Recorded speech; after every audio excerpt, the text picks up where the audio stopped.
नमस्कार दोस्तों, मैं आदिल हुसैन स्वागत करता हूं आप सभी का बायोलॉजी पॉइंट पर। हम और आप पढ़ रहे हैं प्लांट फिजियोलॉजी, और प्लांट फिजियोलॉजी के दौरान हम पढ़ रहे हैं आर्टिकल नंबर 5 खनिज पोषण, मिनरल न्यूट्रिशन। खनिज पोषण के दौरान हमने काफ़ी सारी चर्चाएं कर ली है, और आज हम चर्चा करने वाले हैं कि जो मिनरल न्यूट्रिएंट्स होते हैं उनकी कमी से प्लांट्स में कौन कौन सी डिजीजेज हो जाती हैं और वो किस प्रकार से प्लांट्स को अफेक्ट करती है। बहुत इंपॉर्टेंट टॉपिक है, छोटा सा टॉपिक है, थोड़ा सा रट्टू है, बाकी हम समझने का पूरा प्रयास करेंगे। यहाँ पर देखिए, खनिज तत्वों की कमी से होने वाले रोग।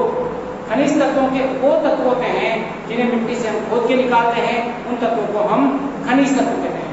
खनिज तत्व कई सारे हैं, वैसे तो खोद कर मिट्टी से कई तत्व निकाले जाते हैं। लगभग आवर्त सारणी के 60 से ज्यादा तत्व जो है मिट्टी से खोद के निकाले जाते हैं, पर आर्नोल्ड नाम के वैज्ञानिक ने ये माना कि केवल 16 तत्व ही अनिवार्य तत्व हैं। अनिवार्य तत्व मतलब पौधे के लिए जरूरी होते हैं, अनिवार्य होते हैं, पौधे की वृद्धि, उपापचय और जनन के लिए अनिवार्य होते हैं, और एक बार में जोड़ा गया निकट साथियों। आज हम इसको एक अलग तरीके से टेबल के फॉर्म में लर्न करने का प्रयास करेंगे कि किस प्रकार से जो तत्व हैं उनकी कमी से किस किस प्रकार के लक्षण होंगे, प्रकट होंगे। देखते हैं साथियों, समझने का प्रयास करते हैं। पहले बात करते हैं पुरानी पत्तियों में। पुरानी पत्तियों में किस किस तत्वों के लक्षण प्रकट होते हैं, तो एक्चुअली में समझने का प्रयास कीजिएगा। पुरानी पत्तियों में लक्षण किस किस कमी से प्रकट होते हैं? पी मतलब phosphorus, N for nitrogen, K for potassium, M manganese, molybdenum. ठीक है, हम इसको याद भी कर सकते हैं। पंकज मांगे मोर, P for पर, N for cat, N for न और K पंक। जे का कोई तत्व नहीं होता, तो आप इस तरह से याद भी कर सकते हो। पंकज मांगे मोर, पुराना पंकज मांगे मोर, पुराना पंकज मांगे मोर। क्या याद करेंगे? पुराना पंकज मांगे मोर, ये पुराने जमाने की बातें करता है। पुराना पंकज मांगे मोर, मोर यानी ज्यादा, मतलब मोर यानी ज्यादा। तो पुराना पंकज मांगे मोर। अब पुरानी पत्तियों में लक्षण प्रकट हो रहे हैं, क्यों हो रहे हैं ये समझने का प्रयास करें। ये एक स्टेम है, समझिएगा। ठीक है, ये लीफ है। अब ये लीफ जो है एक्चुअली में ये तक नई लीफ है और ये पुरानी लीफ है। ठीक है, ये तत्व मान लीजिए पुरानी लीफ में पाए जाते हैं। कौन कौन है? पुराना पंकज मांगे मोर। ये सारे तत्व कहाँ इनकी कमी कहाँ रहती है? जैसे ही पत्ती पुरानी होती है बेटा, ये गतिशील होते हैं, और गतिशील होने के कारण पुरानी पत्ती से निकल करके कहाँ रहते हैं? नई वाली पत्ती में रहते हैं। मतलब नई वाली पत्ती में तो ये रहते हैं, पर जैसे पुरानी पत्ती हो जाती है, पत्ती में किसकी कमी हो जाएगी? इन पुराना पंकज की कमी हो जाएगी। समझ लो आप, ये पत्ती जैसे पुरानी होगी, इसमें किसकी कमी हो गई? इनकी कमी हो गई, क्योंकि ये गतिशील। ये गतिशील होने के कारण पुरानी पत्ती को इन्होंने अकेला छोड़ दिया और पुरानी पत्ती उनके गिर दिया। इसलिए इनकी कमी के लक्षण कहाँ होंगे? प्रकट पुरानी पत्ती में, क्योंकि ये गतिशील है। आप समझ रहे हो, मोबाइल एलिमेंट, पुराना पंकज मांगे मोर। ये भी दो प्रकार के हो सकते हैं। किसी किसी की कमी के कारण अगर मृत धब्बे दिखाई देते हैं, पत्ती की सतह पर मरे हुए छाले दिखाई देते हैं, मरे हुए छालों को हम बोलते हैं नेक्रोसिस। मरे हुए छालों को हम बोलते हैं नेक्रोसिस।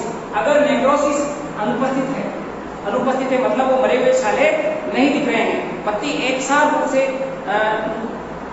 जो है नुकसान हुआ है, उसका प्रभावित हुई है, तो वो पत्ती वो कहलाएगा मृत धब्बे अनुपस्थित, यानी कि नेक्रोसिस अनुपस्थित। कभी कभी नेक्रोसिस छाले नजर आएंगे आपको, चप्पे चप्पे पर थोड़े थोड़े वो छाले नेक्रोसिस मृत धब्बे उपस्थित है। कौन कौन है जिनकी अगर जिनसे प्रभावित पुरानी पत्तियों में आपको जिनकी कमी से पुरानी पत्तियों में नेक्रोसिस नजर नहीं आएगा, तो वो है नाइट्रोजन, फास्फोरस और मैग्नीशियम। नाइट्रोजन, फास्फोरस और मैग्नीशियम, नाइट्रोजन, फास्फोरस और मैग्नीशियम। ठीक है, जबकि नेक्रोसिस नजर आएगा आपको पोटेशियम और मोलिब्डेनम की कमी से। ठीक है, मैंने यहाँ पर डायग्राम बनाया है, आप नाइट्रोजन की कमी को देखें तो नाइट्रोजन की कमी से आपको पत्तियों पर क्या नजर आएगा? पत्तियां, अगर कोई पत्ती आपको लगता है कि पूरी तरह से भूरी हो गई है, एक समान रूप से ब्राउन हो गई है, पहले भूरी पीली होएगी, फिर ब्राउन होकर के सूख करके गिर जाएगी नीचे। तो आप समझ जाइएगा कि वो नाइट्रोजन की कमी हो गई उसकी, और वो पत्ती पुरानी होगी, क्योंकि नाइट्रोजन वहां से छोड़कर किस में चला जाता है, नई वाली में। जब ये भी पुरानी होगी तो फिर इसको भी छोड़ के कहाँ चला जाएगा, अगली नई वाली में। समझ लो ना। तो नाइट्रोजन ये जो पंकज मांगे मोर, पुराना पंकज मांगे मोर। मोर मतलब नया मांगता है, ये पुराना पंकज गायब, नया पंकज में चले जाते हैं। ठीक है, तो ये अगर पूरी पत्ती भूरी हो गई है तो ये कहलाएगा नाइट्रोजन की कमी। अगर मान लीजिए फास्फोरस की कमी दिखती है तो फास्फोरस में पत्ती भूरी नहीं होगी बल्कि छोटी रह जाएगी और बैंगनी पत्ती दिखाई देगी आपको। फास्फोरस में ये देखना है आपको, बैंगनी पत्ती दिखाई देगी। तो अगर पत्ती बैंगनी सी हो गई है, नीली नीली पड़ गई है, तो वो कमी है फास्फोरस की। ओके, अगर वो भूरी हो गई है, पूरी तरह से एक समान रूप से भूरी हो गई है, तो वो दिखाई देगी आपको नाइट्रोजन की कमी से। मैग्नीशियम की बात करें तो मैग्नीशियम में शिराएं जो होती है पत्ती पर, यहाँ पर देख लीजिए आप, शिराएं दिख रही है आपको। शिराएं तो ग्रीन रहती है, आप देख सकते हो यहाँ पर बेटा, ये शिराएं तो ग्रीन दिख रही होती है आपको, और शिराओं के बीच का भाग पीला पड़ जाता है। इसे बोलते हैं इंटरवेनल क्लोरोसिस। क्लोरोसिस एक वर्ड है, क्लोरोसिस यहाँ पर आया है क्लोरोसिस। क्लोरोसिस का मतलब होता है, इसको मैं साफ कर रहा हूं, इसको भी साफ कर रहा हूं। क्लोरोसिस, क्लोरोसिस का मतलब होता है बेटा, हिंदी में बोले तो हरिमहीनता। हरिमहीनता, हीनता मतलब कमी, हरी हरे कलर की कमी, हरे कलर की कमी मतलब क्लोरोफिल का गायब हो जाना। पर्णहरित का गायब हो जाना मतलब पत्ती का क्या जाना, पीला पड़ जाना, पीला भूरा हो जाना, क्लोरोफिल गायब हो जाना। क्या कहलाता है, क्लोरोसिस या हरिमहीनता। ठीक है, यहाँ पर आप देख रहे हो शिराएं हरी हैं, इसका मतलब शिराओं में हरे पर अभी भी क्लोरोफिल है, पर बाकी के बीच के जो भाग हैं जिन्हें अंतरशिरीय क्षेत्र कहते हैं, अंतरशिरीय क्षेत्र मतलब शिराओं के बीच के भाग, वो क्या पड़ गए हैं, भूरे पड़ गए हैं। ये देखिए आप, भूरे हो गए हैं, शिराओं के बीच के भाग भूरे पड़ गए हैं। अगर ऐसा आपको दिखता है तो वो मैग्नीशियम की कमी से है। और मैग्नीशियम के बारे में आप जानते हो कि क्लोरोफिल का मेन कंपोनेंट होता है मैग्नीशियम। तो ये समझ में आया आप लोगों को। हम बात करते हैं अब जिनमें मृत द्रव्य बनते हैं, तो वो दोनों हैं पोटेशियम और मोलिब्डेनम। अगर आपको कहीं पर लगता है कि शीर्ष भाग में एक ब्राउन कलर का स्पॉट नजर आए, शीर्ष भाग जला हुआ सा नजर आए, बर्न टॉप नजर आए, और टॉप बर्न हो गया है, तो पत्ती का जो शीर्ष है वो जल गया है, और साथ ही साथ आपको पार्श्व भागों में धब्बे नजर आएंगे। इन धब्बों को मृत धब्बे कहते हैं। ये मृत धब्बे हैं, मृत क्षेत्र, और इन्हें ही कहते हैं नेक्रोसिस।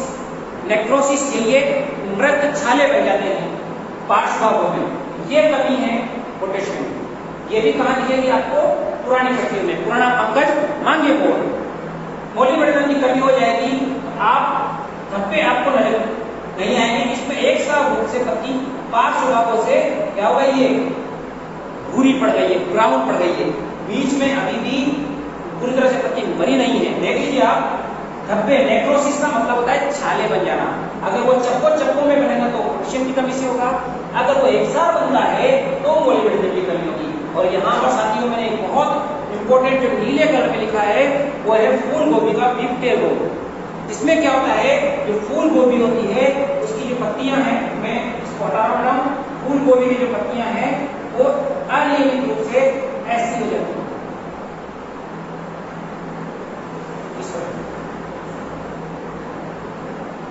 बीपटेल रोग, इसको कहते हैं गोभी का बीपटेल रोग। पत्ती ऐसी हो जाती है, इसलिए इसको कहते हैं गोभी का बीपटेल रोग। और ये स्पेशल है, एग्जाम में कई बार पूछा गया कि फूल गोभी में बीपटेल रोग जो है किसकी कमी से होता है, वो होता है मोलिब्डेनम की कमी से। बहुत इंपॉर्टेंट है। वैसे इसकी कमी से बहुत सारे नाइट्रोजन फिक्सेशन में कमी आ जाती है, और भी बहुत सारे लक्षण इसकी कमी से प्रकट होते हैं। और हमारा यहाँ पर समझने का, याद रखने का जो तरीका है वो यही है कि गोभी का जो बीपटेल रोग है इतना याद रखें आप। ओके, अब हम बात करते हैं नई पत्तियों में। नई पत्तियों में लक्षण क्यों प्रकट होंगे, आप सोचिए कि नई पत्तियों में लक्षण क्यों प्रकट होंगे, क्योंकि ये गतिशील नहीं है। गतिशील नहीं है, गतिशील नहीं है। ये मान लीजिए पुरानी पत्ती है और ये नई पत्ती है, तो पुराना पंकज तो भाग कर कहाँ चला गया है, नई पत्ती में, इसलिए उसकी कमी के लक्षण तो यहाँ प्रकट हो गए। पर जो ये है नहीं, ये गतिशील नहीं होते। कौन कौन गतिशील नहीं होते, मैग्नीज, सल्फर, फेरस और कॉपर, ये गतिशील नहीं होते, ठीक है। तो इनके लक्षण कहाँ पर, ये नई पत्तियों में नहीं जा पाएंगे, नई पत्तियों में नहीं जा पाएंगे, तो लक्षण कहाँ प्रकट होंगे, नई पत्तियों में, ओके। क्योंकि ये गतिशील नहीं है, ये सारे गतिशील नहीं है। तो कैसे याद करेंगे, मैं नया हूं तो मन से फिर कुछ कहूं, मन से फिर कुछ कहूं, मन से फिर कहूं, मन से फिर कहूं, मैं नया हूं तो मन से फिर कुछ कहूं। इसके भी दो बात हमने कर लिए याद करने के लिए। अगर शिराएं हरी रहती हैं, शिराएं हरी रहती है, बाकी बात बुरा हो जाता है, तो वो लोहा और मैग्नीज की कमी से होगा। और अगर शिराएं भी पीली पड़ जाती हैं, यहाँ देखेंगे यहाँ आगे, तो वो सल्फर और कॉपर की कमी से। तो यहाँ देख लीजिए लोहे की कमी से शिरा तो हरी है, मुख्य शिरा हरी है, देख लीजिए ये केवल मुख्य शिरा हरी है। अगर केवल मुख्य शिरा हरी है, केवल मुख्य शिरा हरी है और बाकी भाग भूरा हो गया, तो लोहा है, वो लोहे की कमी है। किसमें दिखेगा, नई पत्तियों में। अगर नई पत्ती में आपको दिखता है कि केवल एक मेन मध्य शिरा हरी है, बाकी सब पीला पड़ गया है, तो वो हो गया लोहे की कमी। अगर आपको दिखता है कि मुख्य शिरा के साथ साथ पार्श्व शिराएं भी हरी है और बस बीच बीच का भाग ही क्या पड़ा है, पीला पड़ा है, भूरा पड़ा है, तो आप समझ जाइएगा मैग्नीज की कमी होगी। किसकी कमी हो गई है, मैग्नीज की। नई पत्तियों की बात कर रहा हूं मैं, नई पत्तियों में अगर मुख्य शिरा हरी है, बाकी सब बुरा हो गया है, तो लोहा जंग खा गया है, लोहे से क्या खा गया है, जंग खा गया है। और वो बीच वाली जो है अभी भी जंग नहीं लगा है उसमें, वो अभी भी हरी है। पर अगर मैग्नीज की कमी से थोड़ा कम इफेक्ट होता है, मैग्नीज की कमी से मुख्य शिरा और पार्श्व शिराएं हरी रहती है, बाकी सब बात बुरा पड़ जाता है। मैग्नीज की कमी से तो मैंने इंपॉर्टेंट रोग लिखे हैं, जेई में दूसरा डब्बे, दूसरा मतलब ब्राउन स्पॉट्स जेई के पौधे में, ओट में बहुत इंपॉर्टेंट है। और मटर में मार्श डब्बे, मार्श मतलब है दलदली, दलदल मतलब है काला कीचड़, कीचड़ जैसे डब्बे हो जाते हैं। तो मटर में मार्श डब्बे और जेई में दूसरा डब्बे मैग्नीज की कमी से होते हैं। अब बात करते हैं अगर शिराएं भी पीली पड़ गई, शिराएं भी पीली पड़ गई, तो वो होगा सल्फर या तांबे की कमी से, सल्फर या तांबे की कमी से। पर याद रखिएगा ये नई पत्तियों की बात, ये असंचरणशील है। तो सल्फर की कमी से शिराएं अंतःशिरीय क्षेत्र, इसमें क्या होता है, सल्फर की कमी से ये जो शिराएं होती हैं वो अंतःशिरीय क्षेत्र से ज्यादा गहरी हो जाती है। शिराएं, ये जो शिराएं देख लीजिए आप, ये शिरा है, ये शिरा, ये ज्यादा भूरी हो जाएगी, ब्राउन, खूब सारी ब्राउन हो गई, देखो ये जम के ब्राउन हो जाएगी, भूरी पड़ जाएगी बहुत तेजी से, बहुत ज्यादा भूरी पड़ जाएगी। तब बीच का भाग हल्का ब्राउन पड़ेगा, हल्का भूरा पड़ेगा, हल्का ब्राउन पड़ेगा। ये वाला समझ में आया आपको, सल्फर की कमी से।